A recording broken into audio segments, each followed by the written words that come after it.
For today's video, guys, I'm going to continue the story about my singing journey. And I had first or part one of my singing journey and part two, and then this is the part three, and I think this is the last part of my singing journey. And so the last video was that was about I did not go to Dubai. So after what happened, I went back to Manila. I was in Manila. And then I tried to find a job, of course, still singing. And so I met this Tagalog. He lived, Kuya Eric, he lived in Las Piñas. And then his girlfriend was Bisaya. And then this thing is like very new for me. Like, it's not a full band. It is they call it sequencer. If you guys know about it, like, it seems like you are just singing in a karaoke and music will play, in the karaoke, and then you are going to sing. Most people do that, like in a lobby in the hotel, like in a bar that you can relax, and then, well, the thing is, he can use the keyboard like together with the music, and then that's it. That's the only instrument that they have in there, like the keyboard, and then rest of the the rest of the music is from the laptop, which is the karaoke. So I was with him for not that long, because I was trying to find a full band, which is I really like I do love full band, because when you sing in the karaoke, is like when the karaoke stop, then you have to stop. Like, they are not going to how to explain it, like the song is the boss, like you are not the boss. Like, if something wrong with the song, then you have to follow the song, like you are going to make a mistake, like yeah. So anyway, so I was with them for not very long time. I mean, our schedule was like full. No, only Monday our off, and Tuesday to Sunday we are going to sing. And I have scheduled with them three nights, and the rest of the night I will sing by myself. Like, I'm using my laptop and I'll sing on stage by myself. And then there is this one bar. The DJ was Bisaya, so he decided to just play the song in his laptop, and I'm going to sing it, And there is this also another one bar which I sing by myself, and the owner was the Japanese. And this is where I learned to sing the AG song. Like, I do love their songs, because of course their songs is beautiful, but then it's kind of hard to sing the song because of the quality of their voice. So this is the time, the moment that I learned how to sing their song, because the Japanese was every time he requested a song, one song is 1,000 pesos. So if what anyway, my salary every night, every bar that I sing is 1,000 pesos a night, which is a lot different than the full band, because the full band it's only 600 500 pesos per head. I mean, like, every night, like only 500 600 every night. So that's a lot different with the sequencer, and so I was so busy, and then I got a message from someone that I did not know. He messaged me. He said, "Oh, recommended you to me. We're here in Bahrain, and we need a female singer." And Candy? Candy was our drummer of the female band, which is the Fuel app.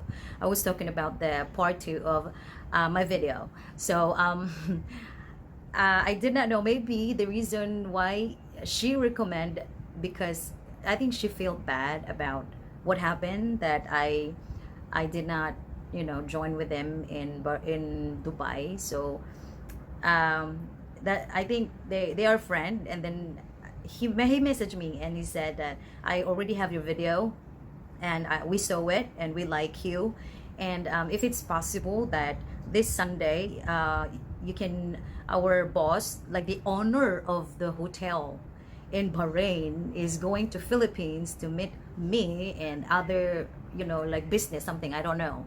So he said, is it possible that you can meet our boss in Manila? Like, he tell me an address or a hotel that I have to go there and meet the guy the boss, it was Sunday, so it was like a hectic time because Sunday night I have to sing. And so it was afternoon.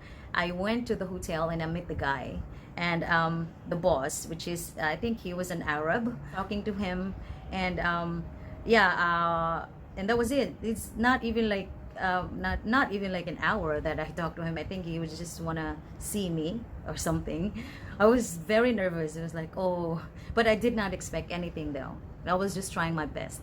So after that, the next day, the guy messaged me, which you know, the boss like you, and I need the copy of your passport, and then it's like a seminar or something, and then go to this place to sign the contract, you know. And I was like, whoa. I was very like shocked. I was like, oh wow. So I signed the contract, and when I read the contract, I was kind of nervous. I was like, because the contract there, my job is a waitress, and that's how to get, the reason why the visa was waitress was because artist is like, it's hard to get a visa for an artist. That's, I'm assuming, I mean, maybe. I'm not sure, but yeah. So I was shocked, and then after I just signed it, even I was worried that, what, am I going to be a waitress? You know, I want to sing. How come I'll be a waitress when I get there? So then after I signed the contract, I did message him. I say, well, I see the visa. The the working visa was a waitress. And he said, well, all members in the group, we use that visa because it's very hard to get an entertainment or a artist visa, which is, when I came here in Malaysia, I used an artist visa. When I went to other country also, I used a artist visa, which is the profession is singer. So after that, I was in Bahrain. My experience in Bahrain was like amazing. You know, money was really good, and the only few things that I hated was we don't have a day off. Like every night we have to sing, like no day off. And then sick, like my throat was like, I almost got an operation because my throat was really in pain. Like I cannot talk. When I talk, it's really pain. Like I went to the doctor, and that was the time that I have to take a break. And then it was really sucks because the doctor said I have to take a rest for like 2 to 3 weeks, something like that. But then only 3 days. But the good thing was, even though I go to work, I don't need to sing like a high notes. Like I don't need to sing a very hard song, just the mellow one, like the very easy one, easy one. So yeah, that was what happened. And I was in Bahrain for about 9 months. After that, I went back to Philippines, and then I went back and I stayed in Cebu for a bit long because I want to take rest. And then the Bahrain job was, you know, I was proud because I built our house. Like in the Philippines, my mother and my father was really, they were actually, my father doesn't want, like when I was in Bahrain, like every month I will send them money and build the house, like fix it, because our house was like skeleton. Like I'm telling you, like we have a roof, we have a wall, but then it's not strong. Like our floor was like sand, like no cement, no tiles, and no anything. You know what I mean? So I was working very hard in Bahrain. Like every month I have to send money so that I can fix the house. And then when I get back, I had a really, I was really happy I did that. And then so I was kind of proud because yeah, I bought a few things, like few things in the house. Like, you know, I was proud of myself, and I know my father was very thankful about what I did. And so I take rest for a lot, like a little bit long. And after that I got bored, and then I spent too much money. That's what happened. I spent too much money, and then so I decided to go back to Manila. I saw on Facebook that this guy they need a female singer, so I contacted him. I messaged him that, hey, I'll be in Manila, and then I'm from Cebu, and then I heard that you need a female singer, and love to join, you guys. And then he said, okay, when is your flight? So I flied to Manila. I met him, and the very first time I joined with him was in Tagaytay. Oh, Tagaytay. The band that I was with was, they're really good, really amazing. The Act 7 band, they are really amazing. That's the time that I had an experience to play in a 5-star hotel. Like that was the time that I experienced also a very good, like, accommodation is really nice, and the band leader was really good. Like, they're really amazing. And then for some reason, because they want to apply to somewhere abroad, but then I feel bad because the guy keep asking me like, I need to get your passport so that you're not going to go to other band, maybe you get bored because we are going to wait for a long time. But then he didn't do that because he was too nice. That was what happened. Then I left them. I was being kind of, like, rude. So, but then I asked them though. I talked to them nicely, and I left the group with a good, like, in a good way. You know what I mean? Like, I tell them I applied to this band, and we are about to go to Malaysia. And so I came here in Malaysia, and then I work here for like 3 months or so. And then so here in Malaysia, our visa was an artist, like 3 months, and then if the hotel likes us, they will extend our visa for another 3 months. So what happened was, we got not really in trouble, but we have to accept to go to Thailand, because that's how it is here in Malaysia. Like, a lot of, I don't know if it's allowed, but I'm just gonna share to you my experience. This is only my experience, guys, okay? So here in Malaysia, it's an open country, and then you can get like automatic, like, tourist visa. So I decided to leave the group because my best friend Sugar was here in Malaysia, and we have a different agent. But then our agent is like, they know each other. So I left the agent, I left the group, and I went to Thailand. And after that, I went back here, and this is the really, really bad experience that I had, guys. I'm telling you. Like, it's not exciting. It's the moment that I was really, like, out of nowhere. Like, it's just scary, like, really scary, to Thailand. And so I went back here in Malaysia, and I got trouble in the immigration. Like, I really got in trouble. So I already talked to the agent, which is the agent of my best friend Sugar. So as soon as I go to the desk of the immigration, I give them a passport. So, because what I thought was they will give me automatic 1 month, without anything. Like, I was really stupid. So then the immigration staff, like, the guy was like, look at my passport, and he said, where is your round trip ticket? I mean, where is your ticket from Malaysia to Philippines? And I was like, what? And after that, I say, oh, I have a friend there in Malaysia, and I was really, like, stupid, honestly. Like, what's going on? So, and then he said, okay, you go. So I was so scared. So I went back, and I was in the middle, like, to go to Thailand, to go to Malaysia. It's like I'm in the middle of nowhere, and it's very hard to get a signal because you're in the middle of the border. Like, middle of the border, guys. I was, oh my god, what I'm gonna do? So lucky I still have a load, or a top up. We call it here top up, the the load. So I call up the agent, and I said, oh, I got in trouble. They don't let me in there in Malaysia. They ask the ticket from Malaysia to Philippines, and say, are you stupid? He get mad. They say, are you stupid? I thought you already know someone that can, that we're going to help you. I was like, because they have here like a runner. They call it runner, like a person working in the immigration, and they need money like under the table, like they just give you the money, they just give your passport in the desk, and then they will put the chop, and then you have to pay, you know. So that's I don't know if this is allowed, but that's, I'm just only talking about my experience, guys, once again, okay. So that's what happened.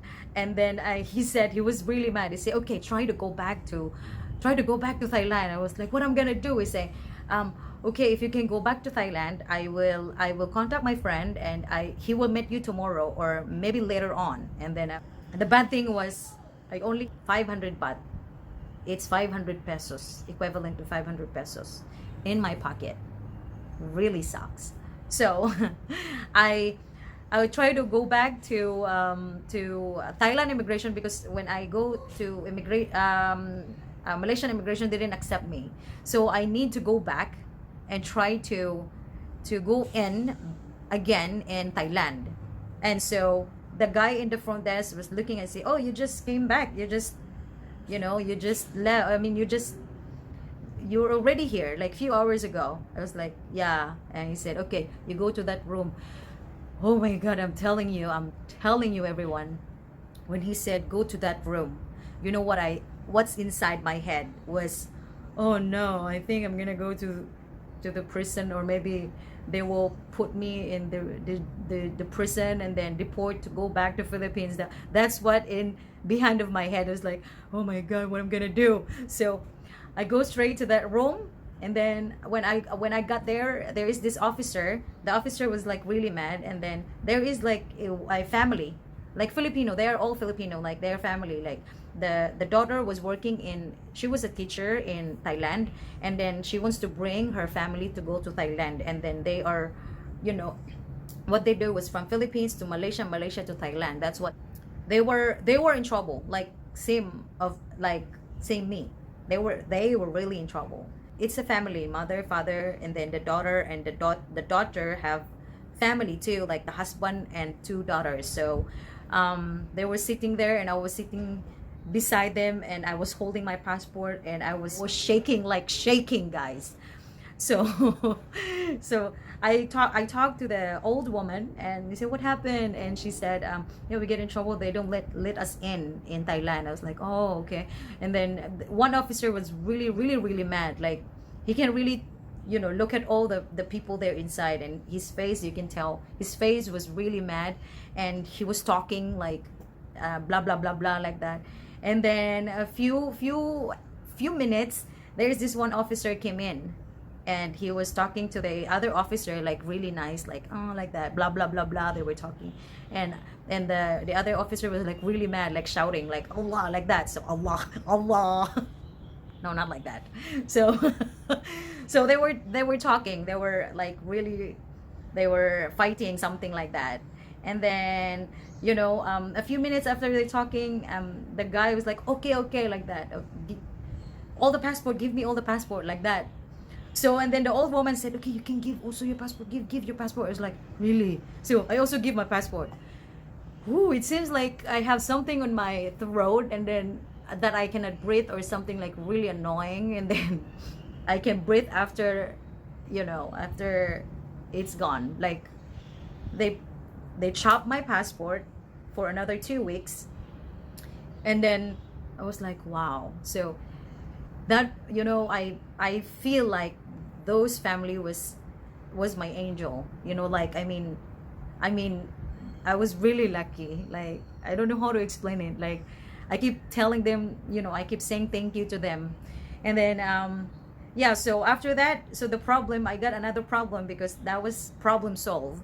And after that, I only have, like, remember, I only have 500 pesos on my pocket.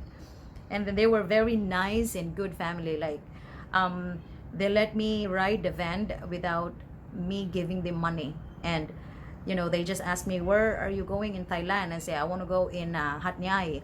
And so they say, okay, we are going to drop you there. Are you gonna be okay? I was like, yeah. So I was in Hat Yai, and I was outside the hotel, like crying like a baby. Like, I need to cry, I just need to breathe. I just don't know what I want. I just don't know what what will happen if I did not came back in Thailand. So I was just crying. Went to the lobby of the hotel, and then I asked the front desk if I can connect the Wi-Fi because I need to contact someone. I mean, I called the agent, and then he said, "Okay, what hotel are you in?" I mean, he talked to the staff in the hotel, and he paid he paid because I told him that I don't have anything, I don't have any money, you know. And he said, next time you don't be stupid, he said, next time you don't be stupid, you have to ask. I really thought that you already know someone that can help you to come back here in Malaysia. I have to stay there for 3 days. So he paid my hotel, and I stay there. I just stay in the hotel, have free breakfast, have free food, and that's it. And after that, I went back to here in Malaysia, and I started working again. A few part here in Malaysia, I work, and then that's what happened. And then I met my son's father, and yeah, I think that's the end of the story of my journey. I got married here, and I have, you know, I have my 6-year-old son right now. So I think that's it, guys. And you know, I think I'll see you again on my next video. And of course, thank you so much, guys, for watching. I hope you did enjoy. And yeah, of course, thank you so much for my friends here in YouTube for keep watching my video. And so I'll see you again on my next one. Mwah.